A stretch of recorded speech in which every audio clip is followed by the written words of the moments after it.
بسم اللہ الرحمن الرحیم۔ گرل فرینڈ یا جدید دور کی لونڈی۔ رسول اللہ صلی اللہ علیہ وآلہ وسلم سے قبل زمانہ قدیم میں عورت کے دو سٹیٹس چلے آ رہے تھے۔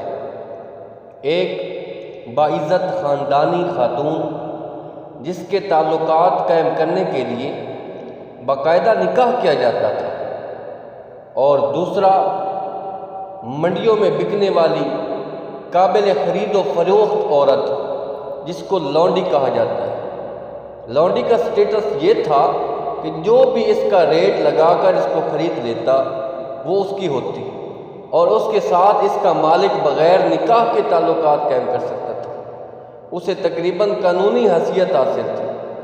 اسلام نے غلامی تصور کی حوصلہ شکنی کی اور غلاموں اور لونڈیوں کو آزاد کروا دیا، لیکن آج پھر کچھ لڑکیاں اپنے آپ کو باعزت خاندانی اور نکاح کے ذریعے گھر کی مالکن کے مرتبے سے گرا کر وہی لونڈی کے درجے پر لے کر آئی ہیں۔ اور اس دور جدید کی لونڈی کا نام کیا ہے؟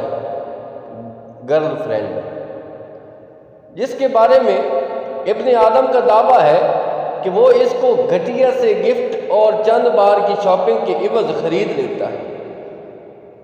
سوچنا عورت کو چاہیے کہ وہ نکاح کر کے گھر بسانا چاہتی ہے یا گرل فرینڈ بن کر کسی کے لیے ٹائم پاس بننا چاہتی ہے۔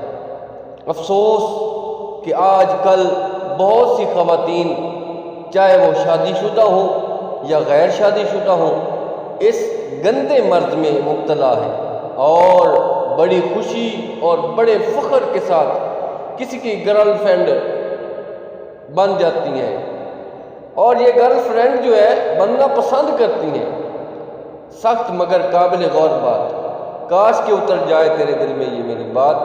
اللہ پاک سمجھنے اور عمل کرنے کی توفیق